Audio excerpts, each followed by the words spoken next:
দাদা ভাই, বিয়ের এত গ্র্যান্ডচারের মধ্যেও তোরা দুজন তোদের দুজনের ভালোবাসার আলোতে কিন্তু ঝলমল করছিলিস, আর সেটা কিন্তু সবার চোখে পড়েছে।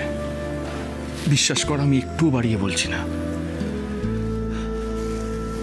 এত ভালোবাসা সারা জীবনের মতো নিজের করে পাওয়া সত্যি স্বাভাবিক নয় রে দাদা ভাই। বৌদিমণি তোকে সত্যিই খুব ভালোবাসে। তুই সত্যিই খুব লাকি রে দাদা ভাই, সত্যিই খুব লাকি। আর্য, অংশু, তোমাদের হয়ে গেলে এসো। আসছি। আয় রে দাদা ভাই, আয়। না রে অংশ, আমার আর নিজেকে লাকি বলে মনে হয় না। আর তোকে যদি আমি সবটা খুলে বলতে পারতাম তাহলে তোরও আর আমাকে লাকি মনে হতো না। কি বলছো গো? এত বড় একটা না কাণ্ড হয়ে গেছে, আর তুমি এতক্ষণে আমাকে জানাচ্ছ? এই তো দেখছি আমার কিছু করার আগেই চারু নিজে আউট হয়ে বসে আছে। শোনো, মেয়ের কথা শোন। আচ্ছা তুই কি রে, একই বাড়িতে পাশাপাশি থেকেও তুই কিছু টের পেলি না? আরে খটকা লেগেছিল। রাধা মাধবের ভোগে অমন সন্দেশ যা খেয়ে কিনা সারা বাড়ির লোক চারুকে মাথায় তুলে নাচ্ছিল, সেই সন্দেশ নাকি ওর বরের মুখে রুচলো না। মা, তাই নাকি রে? তাহলে ভাব ভাব কেমন আগুন লেগেছে, ভাব। এই যে মা মেয়ে না, এত নিশ্চিন্ত হয়ে বসে থাকলে চলবে না। এই আগুন যাতে না নেবে তার ব্যবস্থা সমানে করে যেতে হবে। মা, আমার চুমকি মা, মাসির কথা শুনলি তো? তুই না মাঝে মাঝে ওই আগুনের সলতেটা আর কি একটু উস্কে উস্কে। চুমকির কানে যখন এই কথা একবার ঢুকেছে, মাথায় না পুরো গেঁথে গেছে। আর ভেবো না। চুমকি, চুমকি, বাবা, এই ঘেমো হাতটা দিয়ে জড়িয়ে ধরলি না? জানিস এই শাড়িটার কত দাম? মা, আমি না বুঝতে পারিনি চুমকি। সত্যি তো, তুই কত বড় বাড়ির বউ, কত বড় করে তোদের বৌভাত হলো। আমরা তো 7 জন্মেও এমন বৌভাত দেখিনি, আর দেখবো না কোনোদিন। তাতে কি হয়েছে রে মা, এরম করে কেউ বলে? আরে তোর ভাগ্যি ভালো যে নিজের চোখে এইসবগুলো দেখে নিজের জীবনটা সার্থক করেছিস। এরপর গ্রামের লোকেদের এসব বলবি? আরে বাবা, ওদেরও তো কিছু জানতে ইচ্ছে করে যে বড় বড় বাড়িতে বউ ভাত কেমন হয় কি। সে আর বলতে হবে না গো কাকি, শুধু মাধবপুরেই না, আশেপাশে সব গায়ে এখন তো শুধু চারু চুমকির বিয়ে নিয়েই কথা হচ্ছে। মা, তাই নাকি? হ্যাঁ, সবই কপাল রে মা, সবই কপাল। এই যে বলে না, আমরা ওপর থেকে যা কপালে লিখে নিয়ে আসি তাই হয় রে। চলো গো দিদি, চলো আমরা যাই, একটু কাজ আছে। সত্যি রে চুমকি, তুই অনেক জন্ম পুণ্যি করেই এমন ঘর আর বর পেয়েছিস।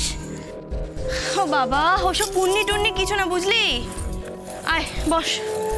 রূপ লাগে বুঝলি, রূপ। চুমকির রূপ দেখে মল্লিক বাড়ির সব লোকগুলো না কাত হয়ে গেছে, বুঝলি? পারেও বটে চুমকি। চুম্পা, তোর মেয়ে একেবারে তোর মতোই হয়েছে। চলো এবার, চলো চলো। দাঁড়া একটু।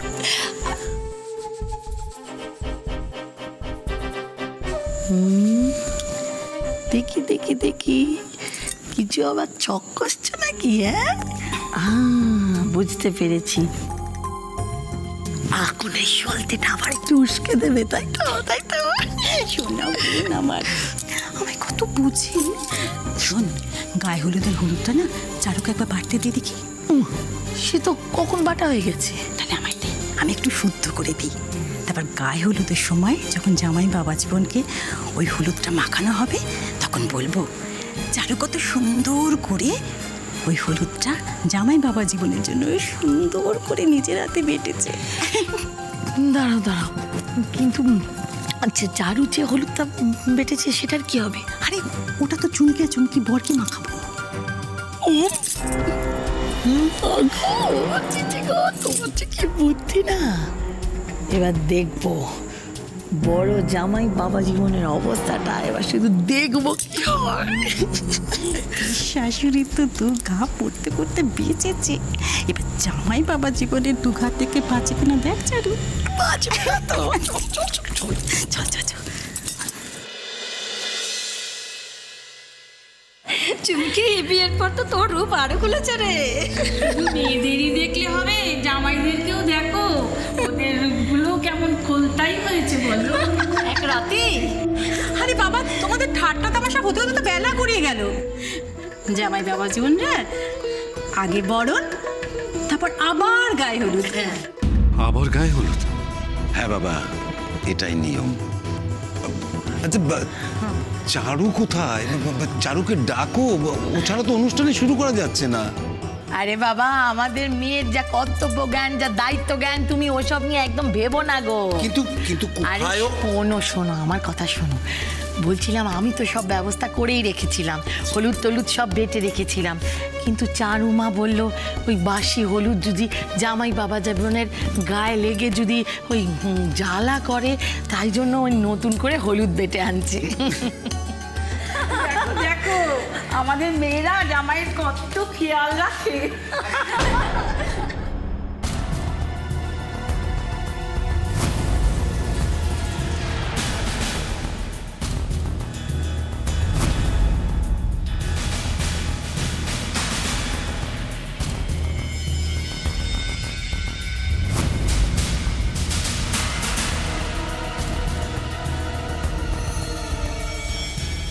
এতক্ষণে হয়তো হয়ে গেছে, ডাকো ডাকো চারুকে।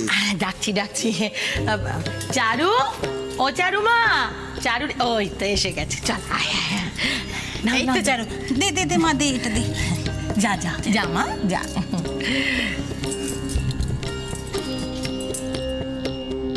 কই দেখি দেখি, লক্ষ্মী নারায়ণের গাছটা বেঁধে দাও দেখি তাড়াতাড়ি।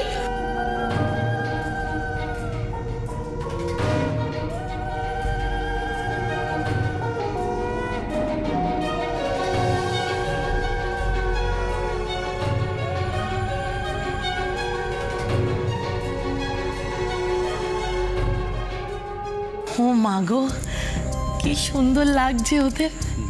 হ্যাঁ গো, হ্যাঁ গো, ওরা আমাদের মেয়ে গো। হ্যাঁ, আমার তো বিশ্বাসই হচ্ছে না, মনে হচ্ছে স্বপ্ন দেখছি গো। হ্যাঁ, সবই ঈশ্বরের আশীর্বাদ। সৎ মানুষের পাশে উনি সব সময় থাকেন ঝুম্পা, সব সময় থাকেন। শোনো না, বলছি আজকে আমাদের এই মেয়েদের এই ভালো দিনের জন্য একটু ওই ছবি তোলার লোক আনলে ভালো হতো না বলো? মন ভরে ওদেরকে দেখে নাও ঝুম্পা, তাহলে আর ছবির কোনো দরকার পড়বে না। যখনই মন চাইবে, চোখ বুঝলেই তুমি ওদের মুখ দেখতে পাবে, দেখে নাও। হাসি মুখ, ওই হলুদ গায়ে পড়লে আমার বাবা জীবনের মুখের যা দশা হবে না, তা একেবারে ছবি তুলে রাখার মতন গো। ওই মুখ তুমি আর এই জীবনে মনে করতে চাইবে না গো। পরামানিক কোথায় গেল? পরামানিক কই গেলে? এসো এসো এসো এসো, একটু নখটা কেটে দাও।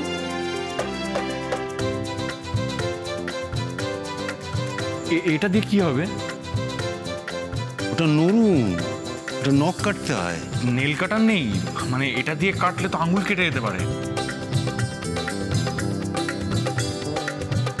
বাবা জীবন আমাদের নুরুল ডাকেনি গো। আচ্ছা আচ্ছা বাবা, বেশ, ওটা ছুঁয়ে দাও, তাহলেই হবে।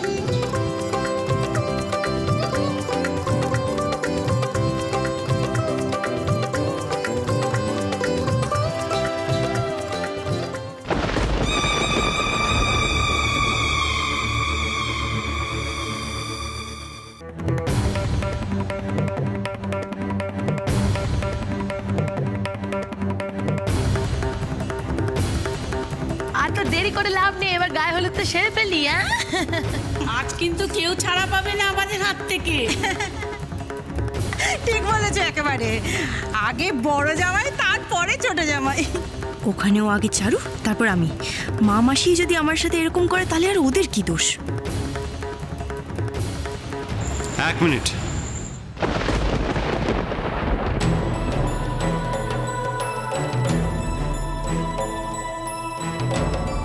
আমি হলুদ লাগাবো না।